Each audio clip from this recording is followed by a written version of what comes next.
I am currently working on Oreo cookies and a nap, Nice. and a little bit of a break, maybe a massage. I'm taking my vacation. I haven't taken one in about 3 years, so I'm going to string them Oh together yeah. and enjoy about a month or two off. It's such a privilege to be able to do that. Origin is out in theaters now. So what made you want to tell this story about Isabel Wilkerson's book on caste? Well, I read the book and I was very captivated by her thesis, which Hmm. was the idea that there is this foundation to all of the isms that we experience underneath racism, sexism, homophobia, Islamophobia, anti Semitism, ableism, ageism, all of that is this thing called caste that runs underneath it, that crosses time and space, country, community, culture. And that I hadn't considered it enough and Hmm. hadn't really heard about the ways in which it connects with my daily life. And so that's a very provocative proposition and something that really captured my attention. And I became interested in making sure that other people were aware of it. Of course. And this film stars Angelina Ellis Taylor. And I talked to her last week. And when I asked her about how would you describe the film, she said, expect the unexpected. Do you agree with that? Or would you describe it in a different way? I'm happy to join her in that. I think, Yeah. certainly it's unexpected for me because it was unconsidered.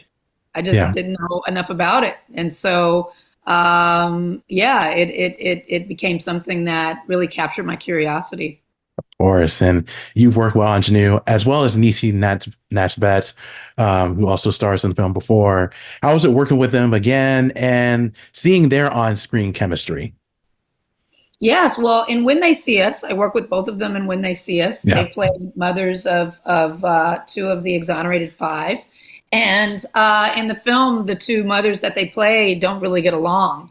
Yeah. So the dynamic from there to this film, being close cousins who are very supportive of one another and have kind of a best friend relationship, was a big departure from what they played before. But you have two extraordinary actors who were able to kind of connect and conjure this warmth and camaraderie in ways that are very beautiful to witness in the movie. Right. And with this film, it's distributed by Neon, but it took a while to get it going. So what was the process of pitching the film and finding a studio to distribute it? Well, Neon wasn't involved in the making of the picture at all. Right. This picture was made by a Black-owned, Black woman-led company called Array, which is my narrative change collective. My producing partner, Paul Garnes, and I made this film in 37 days on 3 continents. And it was acquired out of the Venice Film Festival right before our debut. Hmm. And and it's been a journey getting it out to folks. Yeah. And I've learned a lot, and probably most politically correct to leave it at that. Absolutely. And you mentioned the 3 continents and, the film, it takes place in as well the United States as well as Germany and India.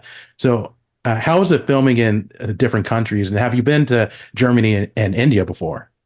I had been to Germany and India before, and they were two countries that I very much look forward to filming in, and they both lived up to my hopes and dreams. Incredible crews in each country, extraordinary experiences collaborating with the artists and artisans there, the actors, the crew members, the cities themselves that were, a part of the permitting and the design of the scenes and sequences in those places.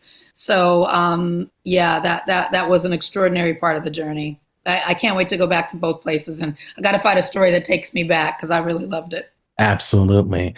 And this film is emotional because of what Isabel goes through before writing the book and even during writing the book. And so is this film the most emotional project you've done in your career? I wouldn't say it was the most emotional, no. Right. I've worked on some pretty emotional things. 13th would probably be the one. Or maybe I'd say When They See Us. It's probably the Yeah, most emotional. absolutely. Yeah, I can definitely see that. And, Origin comes out during award season. But I recently read that several notable figures have supported this film, like Angelina Jolie, Ben Affleck, and Samuel L. Jackson. So, how is it to see your colleagues, notable colleagues, support your film during this season?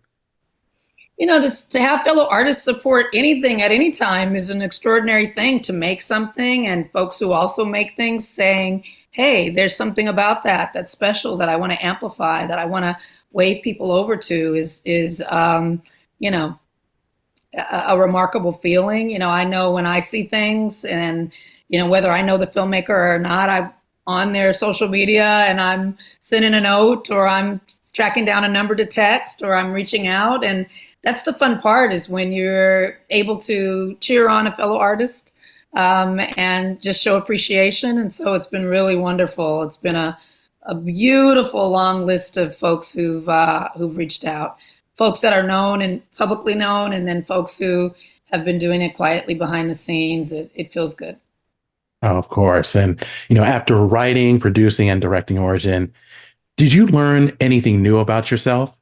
I don't know. You know what? Yeah. Sometimes lessons aren't immediate. Yeah. And so I think, the biggest lessons that I'm learning are now, not the writing, directing, and producing, but the struggle and challenge to connect it with audiences, in the current climate, and with the kind of demeanor of our partners. It has been, a bit of an uphill journey, but we're moving up the hill, and so many lessons learned there, and taking those to heart so I can improve upon them next time. Right. And with that, there's a lot of process after watching Origin. But ultimately, what do you want viewers to take away from the film when they watch it? You know what? I hate to dictate that. Yeah. After this film, after Q&As, people come up to me with an array of ideas and emotions and feelings and memories and opinions. And so I would hate to limit that by defining what I want people to see, because I enjoy all the things that I hear from people. So I think the hope is just that you take something. It was made as an offering. And so I don't want it to be kind of a drive-by, empty calorie kind of thing. Right. I hope it sticks to your ribs. I agree with that. And one last question for me before I let you go. When it comes to the future, what projects are you currently working on that you can talk about? I am currently working on Oreo cookies and a nap. Nice. And a little bit of a break, maybe a massage. I'm taking my vacation. I haven't taken one in about 3 years, so I'm going to string them together. Yeah. And enjoy about a month or two off. It's such a privilege to be able to do that. And so I'm going to embrace it and enjoy. Well, you enjoy your vacation, Ava. Thank you so much for your time. I do appreciate it, and continued success to you.